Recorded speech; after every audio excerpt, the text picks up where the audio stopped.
Assalamualaikum warahmatullahi wabarakatuh. Di video ini perkenalkan saya Bram Kanmil. Yang belum kenal saya, di channel ini selalu membicarakan seputar kontrakan. Sekali ini saya akan bercerita kalau teman saya itu baru saja membeli rumah. Kemudian kayaknya sayang ya kalau misalkan rumah udah kita beli kemudian tidak kita huni.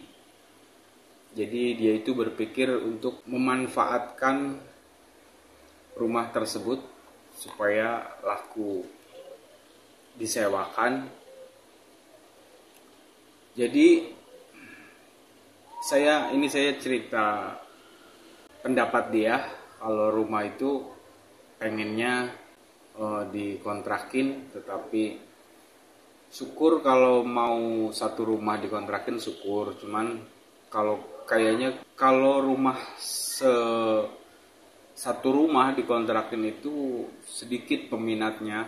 Jadi dia berencana untuk membuat kos-kosan. Masalahnya kos-kosan di sekitar itu belum begitu rame, kemudian jangkauan dari pabrik maupun dari mahasiswa itu jauh. Jadi kemungkinannya ya satu karyawan ngontrak di rumah tersebut satu kamar, kemudian si karyawan tersebut mengajak teman-temannya untuk tinggal di situ. Bagus sih, cuman susah kalau menurut saya. Ya ada pun beruntung banget kalau misalkan dapat yang seperti itu. Kalau di pengalaman saya dari tahun 2010 kontrakan, kalau beli rumah seperti itu,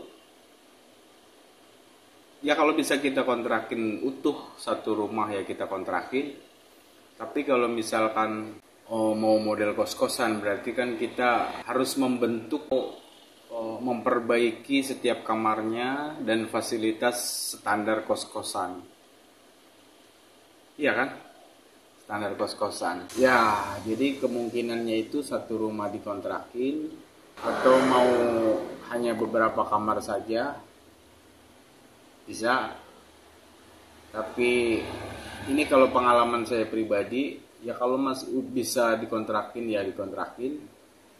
Kalau nggak bisa ya rumah tersebut disekat, dibikin kamar mandi, kemudian dibentuk kontrakan seperti pada umumnya kontrakan. Cuman kan biasanya seperti itu terhalang biaya. Atau kalau mau dibikin kayak gitu, setidaknya perkiraan dia itu sekitar 3 atau 4 tahun lagi baru bisa membentuk kontrakan. Ya ini sih cerita seputar beli rumah yang mau dikontrakin, kemudian ya kalau bisa dibikin kontrakan, kalau misalkan atau sekitarnya banyak kontrakan itu lebih enak lagi. Tapi sebenarnya masalahnya itu bagaimana caranya biar rumah itu laku dibuat atau dikontrakin. Cara itu kan bisa kita promosi melalui media sosial atau melalui misalkan selembaran kertas yang di warung-warung. Biasanya sih seperti itu di luar. Jadi selain di rumah itu ditulis, di depannya kasih papan risplang dikontrakin.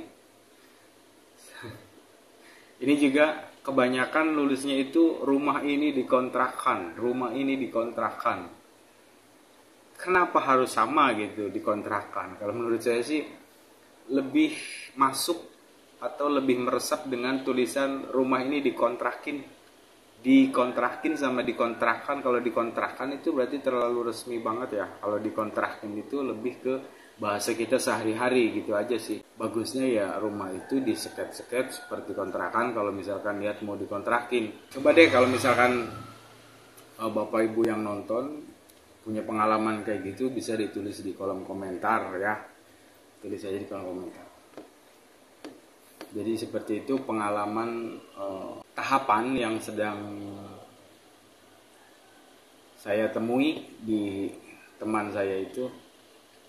Ya mudah-mudahan sih saya saya berharap rumah itu cepat dikontrakin atau dikontrakan, mau dibikin kosan atau mau seutuhnya satu rumah disewa bisa. Yang penting itu promosinya, saya titip promosi biar rumah cepet disewa, promosi. Jadi ya mau selembaran kertas di dinding warung, di dinding toko ataupun di media sosial, ya sebisa-bisanya kita aja lah.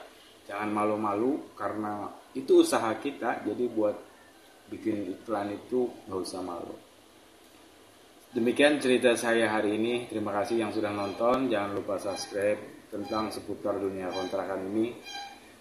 Assalamualaikum warahmatullahi wabarakatuh.